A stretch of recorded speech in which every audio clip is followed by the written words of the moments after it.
ఏం చేసావు బై ఛాయ్? అమ్మ తోడు దునియా భర్ ఛాయ్ ఒకవైపు, నీ దాబా ఛాయ్ మరోవైపు. అరే సార్, చాయ్ విషయంలో నా చెయ్యి ఏమి లేదు. నేను రోజంతా గరం గరం పకోడీలు వేస్తూ ఉంటాను. చాయ్ పూర్తి బాధ్యతలంతా నా కూతురు చందన చూసుకుంటూ ఉంటుంది. మొత్తం క్రెడిట్ ఆమెదే, చందనాదే, నా కూతురుదే. ఆ విషయం నాకు తెలీదే. అయితే మీ అమ్మాయిని పిలవండి. ఈ రోజు చాయ్ రేట్ తో పాటు తనకు మంచి బహుమతి ఇస్తాను. సంజయ్ మాటలు విన్న రఘు చాలా సంతోషిస్తాడు. వెంటనే తన కూతురు చందనను పిలుస్తాడు. వంటగదిలో ఉన్న చందన వెంటనే బయటకొస్తుంది. కానీ సంజయ్ చందన రావడం చూసి అలా చూస్తూనే ఉండిపోతాడు. చందన, చాలా మంచి చాయ్ చేశారు మీరు. ఇవి తీసుకోండి చాయ్ డబ్బులు. మీ బహుమతి నేను రేపిస్తాను, సరేనా? మీకు పర్లేదు కదా? అలాగే సార్. తర్వాత చందన మళ్ళీ వంటగదిలోకి వెళ్లి తన పనిలో పడుతుంది. ఏమైంది సార్? మీరు మరో 10 రూపాయలు ఎక్కువ తీయడం నేను చూశాను, మరి ఇవ్వలేదే? ఆ ఎక్స్ట్రా 10 రూపీస్ నేను ఎందుకు ఇవ్వలేదంటే ఆమెకి ఇంకా ఎక్కువ పొందే హక్కు ఉందని. బహుమతిగా తనకు నేను ఇంకా ఏదైనా గొప్పది ఇవ్వాలనుకుంటున్నాను. సరే రఘుభయ్య, ఒక విషయం చెప్పండి. ఏ వయసులో పెళ్లి చేసుకున్నారు మీరు? చంద్ర అంత పెద్ద కూతురు అసలు మీకు ఎలా ఉంది? మీరు చిన్న వయసులో ఉన్నారు. పెళ్లి ఎక్కడైంది భయ్యా? నాకు అసలు నేను పెళ్లే చేసుకోలేదు. చందన నా అన్న కూతురు. నా అన్న వదిలు పాపం చిన్నప్పుడే చనిపోయారు. అప్పుడు నాకు 15 ఏళ్ళు. కానీ చందన నాకు ఎప్పుడు కూతురు లాంటిదే. మరి ముందు గురించి ఏం ఆలోచించారు? పెళ్లి చేసుకోరా మీరికా? చేసుకుంటా సార్, కానీ ముందు మా చందన పెళ్లి చేసి ఆ తర్వాతే నా గురించి ఆలోచిస్తాను. ఎవరైనా అబ్బాయి ఉన్నారా మీ దృష్టిలో? లేదు సార్, చాలా సంబంధాలు చూశాను, కానీ వాళ్ళకేమో కట్నం బాగా కావాలి. అప్పటికి నేను ఈ దాబా అవి అమ్మేసేసి మొత్తం ఆ కట్నం ఇస్తానంటే, ఆహా ఈ పిల్ల ఒప్పుకుంటేగా. అందుకు మాట వినదు మా చందన. ఏం చేయను సార్, నా గురించే దిగులు పడుతుంటుంది. ఆమె సరిగ్గా ఆలోచించింది. డాబా అమ్మేస్తే ఎలా బతుకుతారు మీరు? మున్ముందు మీ కుటుంబం ఎలా నిలుపుకుంటారు? చూడండి, ఈ సమస్యకు నా దగ్గర ఒక ఉపాయం ఉంది. నేను మీ అమ్మాయి చందన్ను పెళ్లి చేసుకోవడానికి సిద్ధంగా ఉన్నాను, అది కూడా ఏ కట్నం లేకుండా. మీరేమంటారు? చందన్ను నాకు ఇచ్చి పెళ్లి చేస్తారా? నిజానికి సంజయ్ ఈ మాటలకు రఘు ముఖం వెలిగిపోవాలి. ఎందుకంటే అతనికి తెలిసినంత వరకు సంజయ్ టౌన్ లో మంచి జాబ్ చేస్తున్నాడు. సొంత ఇల్లు, కారు కూడా ఉన్నాయి అతనికి. వాటన్నిటితో అతను చందన్ను ఎప్పుడు సంతోషంగా ఉంచగలడు. కానీ అవన్నీగాక రఘుకు మరో విషయం తెలుసు. అందుకే అతను సంజయ్ ఎదుట చేతులు జోడించి చెబుతాడు, మీరేమంటున్నారు సార్? మీకు ఇప్పటికే పెళ్ళైపోయింది కదా. మీరే కదా చెప్పారు ఆ విషయం నాకు పోయిన వారం. 1 సంవత్సరం మునిపే మీకు పెళ్ళైందని. మాన్షి కదా సార్ మీ భార్య పేరు. మరి మీరు ఇలా అంటున్నారు ఏమిటి సార్? ఎందుకని సార్? నీకేం చెప్పను రఘుభయ్య, ఆమె బాగా ఉన్నింటి బిడ్డ. నేనెంత సంపాదించినా సరే ఆమెకు సరిపోదు. ఇక సంవత్సరంలోనే నాకు ఈ గతి పట్టించింది. ఇంటికి వెళ్ళటానికి కూడా నాకు మనసే రాదు. ఎప్పుడు నాతో గొడవ పడుతూనే ఉంటుంది ఆమె. ఇదంతా విని నాకు బాధగా ఉంది. కానీ ఆమె మీ భార్య కదా సార్ ఇప్పటికీ. లేదు, మానసి ఇప్పుడు నా భార్య కాదు. మేము విడాకులు తీసుకున్నాము. నేను చందన్ని సంతోషంగా చూసుకుంటాను. ఇది నా ప్రామిస్ మీకు. అతను లోపలికి వెళ్లి చందనకు మొత్తం చెబుతాడు. ఆ తర్వాత చందన కూడా ఈ పెళ్లికి ఒప్పుకుంటుంది. 1 వారం తర్వాత ఒక గుడిలో చాలా సింపుల్ గా వాళ్ళ పెళ్లి జరుగుతుంది. ఆ తర్వాత సంజయ్ చందన్ను తీసుకుని టౌన్ కు వస్తాడు. సంజయ్ చందన్ను పాత బస్తీకి తీసుకొస్తాడు. మనం ఇక్కడుంటామా? కొంచెం అడ్జస్ట్ అవ్వు ప్లీజ్. సంజయ్ చందన ఒక పాత బస్తీలోని చిన్న గదిలో ఉంటారు. నువ్వు కొత్తగా వచ్చావా ఇక్కడికి? ఇక్కడ 104 నెంబర్ గదిలో నా భర్తతో ఉంటున్నాను. మరి మీరు? నేను ఈ బస్తీలో ఉండను, ఆ అవతల బస్తీలో ఉంటాను. నేను నీళ్ళ కోసం ఇక్కడికి రావాల్సి వస్తూ ఉంటుంది రోజు. నా పేరు సరళ. మరి మీ పేరు? చందన నా పేరు. మిమ్మల్ని కలవడం చాలా సంతోషంగా ఉంది. అలా చందన సరళల మొదటి పరిచయం జరుగుతుంది. ఆ తర్వాత ఏదో ఒక విధంగా వాళ్ళు రోజు ఎదురుపడుతూనే ఉంటారు. అక్క, నేను మిమ్మల్ని ఒకటి అడగనా?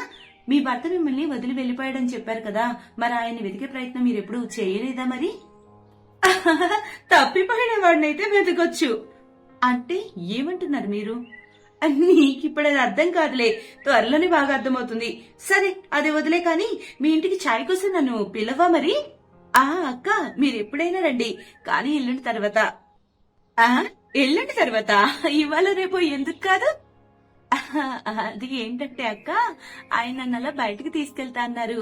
అదే ఇప్పటి వరకు అవ్వలేదే మాకు. దాన్ని హనీమూన్ అంటారు కదా, హనీమూన్ కోసం వెళ్తున్నాం మేము. అందుకని 2 రోజులు ఉండము. చందన మాటలు విని సరళ ముఖంలో హావభావాలు మారిపోతాయి. తర్వాత, ఎక్కడికి తీసుకెళ్తున్నారు ఆయన నిన్ను? ఇప్పటి వరకు తెలియదక్క. వెళ్తే గాని నాకు అర్థం కాదు. సరే అక్క, ఇక నేను వెళ్తాను. సామాన్లు అవి సర్దుకోవాలి నేను. ఆ, చందన, నా మాట విను. అతనితో నువ్వు ఎక్కడికి వెళ్ళొద్దు, ప్రమాదం. మీరేం చెప్తున్నారక్క? అతను నా భర్త. నేను అతనితో ఎందుకు వెళ్ళకూడదు? అతను నిన్ను మోసం చేసి ఇక్కడికి తీసుకొచ్చాడు. నీ విషయంలో చాలా తప్పు జరగనుంది. ఆపక్క, ఇక చాలు. మీ భర్త మిమ్మల్ని వదిలేశాడు కదా అని మీకు అందరి భర్తలు చెడుగా కనిపిస్తున్నట్టున్నారు. దైవ సాక్షిగా 7 అడుగులు వేశాం మేము. అందులో మోసమేముందక్క? చందన, నీకు అర్థం కావడం లేదు.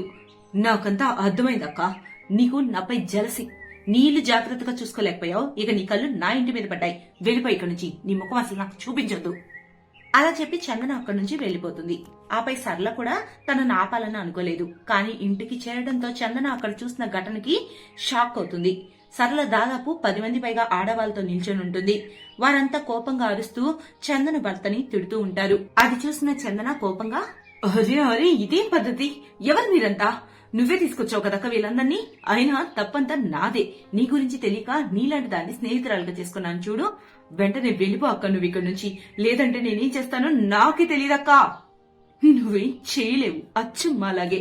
నువ్వు నన్ను స్నేహితురాలుగా చేసుకోవడం కాదు, మన బంధం అంతకు ముందే కలిసిపోయింది. ఊసే పిచ్చిదానా, నువ్వు నాకు సవతివే. నాకే కాదు, ఈ ఆడవాళ్ళందరికీ నువ్వు సవతివే. సంజయ్ మనందరినీ మోసం చేసి పెళ్లి చేసుకుని ఆ తర్వాత అందరినీ వేరే వేరే చోట్లకి తీసుకెళ్లి అమ్మేస్తున్నాడు. అర్థం చేసుకో. నీకు ఎంతని చెప్పాలి? నీ మంచిగా చెబుతున్నా. లేదు, అబద్ధం అది. నేను కాక ఆయనకు ఒకటే భార్య మానసి. ఆమె గురించి నాకు మా బాబాయ్కి ఆయన ఎప్పుడూ చెప్పాడు. ఆయన నీకు మానసి అని, నాకు రాధా అని, ప్రతి ఒక్కరికి ఏదో ఏదో పేరు. చందన, ఇదంతా అతని బల.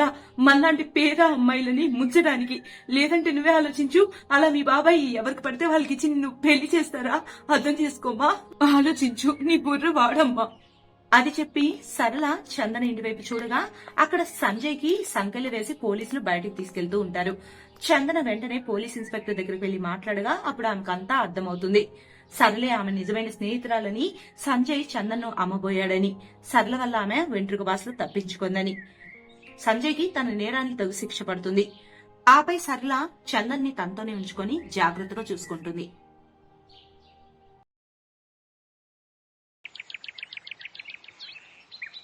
అమిత్‌కి ఎప్పుడూ ధనవంతుడవ్వాలని ఉంటుంది. కానీ పని చేయడం మాత్రం ఇష్టం ఉండదు. రే చూస్తుండండి, ఏదో ఒక రోజు ధనవంతుడినవుతా. ఓ అదేలాగా నువ్వు టీ కూడా ఫ్రీగా తాగుతావు. ఏదైనా పని చేస్తున్నావా? అసలు ధనవంతుడు అవ్వాలంటే కష్టపడాలి, తెలుసుకో. కష్టపడడం అనేది గాడిదలు కూడా చేస్తాయి. గాడిదలు ధనవంతులు అవుతాయా? ధనవంతులు అవ్వాలంటే బుర్ర ఉండాలి. హా, ఈసారి నీ బుర్ర ఏం చెప్తుందో? నీ ప్లాన్ ఏంటి? ఏం లేదు, ధనవంతుడైన వాడి కూతుర్ని పెళ్లి చేసుకుంటాను. మా అమ్మగారి డబ్బుతో ఎంజాయ్ చేస్తాను. అమిత్ బ్రెయిన్‌లో ఇటువంటి కన్నింగ్ ప్లాన్ ఉంది. ఒక ధనవంతుడైన అతని కూతుర్ని వెతికే పనిలో పడ్డాడు అమిత్. అప్పుడే కొన్ని రోజుల తర్వాత వాళ్ళ నాన్న చెప్పాడని అమిత్ సిటీలో ఓ ఇంటర్వ్యూకి వెళ్తాడు. ఇంటర్వ్యూలో అయితే సెలెక్ట్ అవ్వడు. కానీ ఆ కంపెనీ ఓనర్ కూతురుని కలుస్తాడు. ఆ అమ్మాయి పేరు అంకిత. అంకిత దగ్గరికి అమిత్ వెళ్ళి ఇలా అంటాడు. హలో, నా పేరు అమిత్. మీరు ఈ కంపెనీ ఓనర్ కూతురంట కదా? హా, అయితే ఏం లేదు, నిజానికి నేను కూడా ఓ కంపెనీ ఓనర్ కొడుకుని. అందుకే మిమ్మల్ని కలవాలనుకున్నాను. హా, అవునా? మరి ఇక్కడికి ఎందుకు వచ్చారు ఇంటర్వ్యూకి? ఆ, అదంతా మా నాన్నగారి పరువు కోసం. నేను తన బిజినెస్ హ్యాండిల్ చేసే ముందు నేను ఎక్కడైనా పని చేయాలనుకుంటున్నాడు. నాన్నలంటే అంతే కదా మరి. హా, కరెక్ట్‌గా చెప్పారు. ఈ నాన్నలకి తెలీదు మనకన్నీ తెలుసని. ఇలా నవ్వులతో వాళ్ళ పరిచయం మొదలైంది. ఇంత పెద్ద అబద్ధం చెప్పి అమిత్ అంకిత నంబర్ తీసుకుని వెళ్తాడు. అమిత్ ఇంటికి వెళ్తూ ఉండగా బస్‌లో తన పక్కన ఒక అమ్మాయి వచ్చి కూర్చుంటుంది. తను చాలా కోపంగా ఉంటుంది. అమిత్ ఇలా అంటాడు. ఏమైంది మేడం? మీరు ఎందుకంత కోపంగా ఉన్నారు? కోపం ఎందుకు రాదు? ఫస్ట్ టైం నేను బస్ ఎక్కాను. 2,00,00,000 రూపాయల కార్ దారి మధ్యలో చెడిపోయింది. 2 కోట్ల? అరే వా, ఈ అమ్మాయి కూడా గొప్పింటమ్మాయి అనుకుంటా. ఇలా మనసులో ఆలోచించుకుంటూ ఉంటాడు అమిత్. ఇంటర్వ్యూ ఏమైంది? సెలెక్ట్ అవ్వలేదు నాన్న. అవ్వదని తెలుసు నాకు.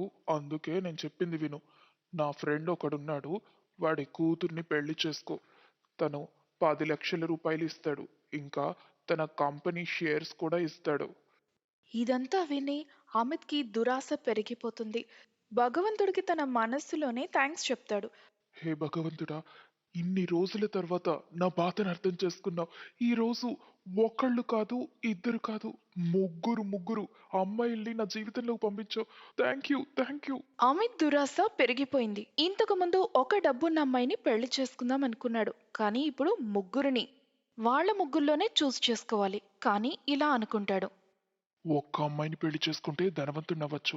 మరి నేను ముగ్గురిని పెళ్లి చేసుకుంటే ఆ, అవును, నేను ఇంకా గొప్ప ధనవంతుడిని అవ్వచ్చు. లేదు, ఒక్క అమ్మాయిని పెళ్లి చేసుకోవడం కరెక్ట్ కాదు. కాబట్టి నేను ముగ్గురిని చేసుకుంటా.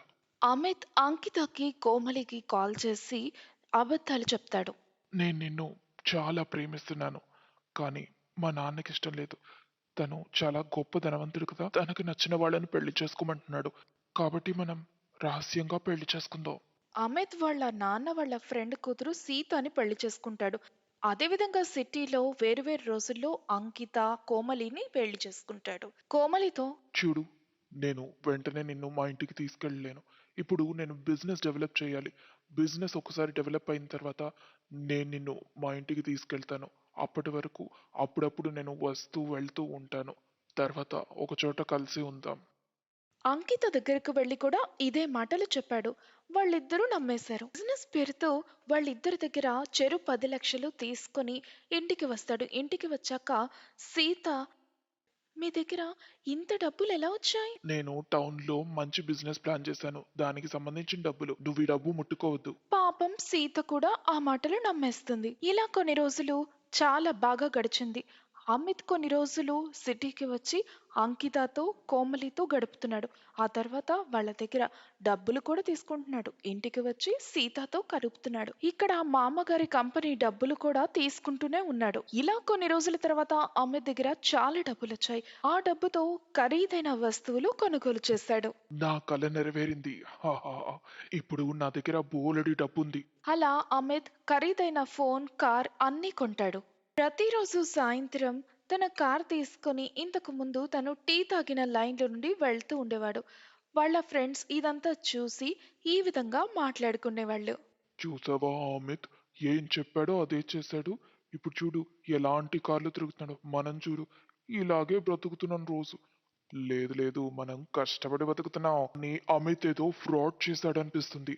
లేదంటే కట్నం డబ్బుతో ఇంత గొప్పగా ఎవరుండగలరు? చూస్తూ ఉండు, త్వరలోనే అన్ని విషయాలు బయటికి వస్తాయి. అప్పుడు తెలుస్తుంది. అమిత్ మాత్రం చాలా కాన్ఫిడెంట్ గా ఉన్నాడు. ఇలా అనుకుంటాడు. టౌన్ లో ఉన్న నా భార్యలిద్దరూ ఇక్కడికి రారు, ఇక్కడున్న నా భార్య టౌన్ కి రాదు. చాలు, నా జీవితం ఇలా గడిచిపోతే చాలు. కానీ ఈ కాన్ఫిడెన్స్ పోను పోను ఓవర్ కాన్ఫిడెన్స్ గా మారింది. అంకిత కోమలికి డౌట్ వస్తుంది. ఈ అమిత్ ఏంటి నా దగ్గర నుంచి డబ్బులు తీసుకుంటాడు? ఈ డబ్బులంతా ఏం చేస్తున్నాడు? కోమలి ఏమో, ఏంటి నన్ను అసలు తను ఇంటికి తీసుకెళ్ళడు, ఏం చేస్తున్నాడు అసలు? సీత కూడా, ఏంటసలు ఈయన ప్రతి నెల ఎక్కడికి వెళ్తున్నారు? నేను ఈ విషయాన్ని తెలుసుకోవాలి. సీత ఎలా అయినా సరే టౌన్ కి వెళ్ళాలనుకుంది.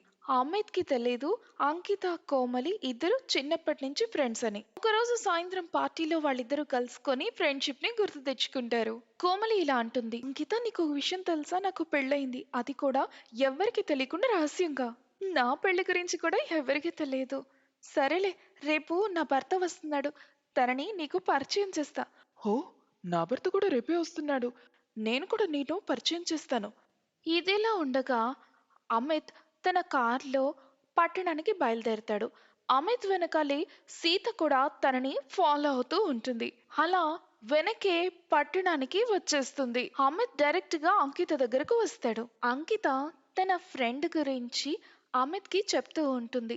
అమిత్ కి తెలియదు కదా అంకిత వాళ్ళ ఫ్రెండ్ కోమలియే అని. అంకిత అమిత్ ని కోమలి దగ్గరకు తీసుకొచ్చింది. చూడు, ఇతనే నా భర్త. అదేంటి, ఇతను నా భర్త కూడా? అదేంటి? చచ్చండ్ర బాబు, ఇప్పుడేం చేయాలి? సీత పరిగెట్టుకుంటూ వచ్చి, ఇతను నా భర్త, నువ్వు ఇక్కడికెలా వచ్చావు? ఇప్పుడు మాకు అర్థమైంది, నువ్వు డబ్బుపై దురాశతో మా ముగ్గురిని పెళ్లి చేసుకున్నావు కదా? అవునా?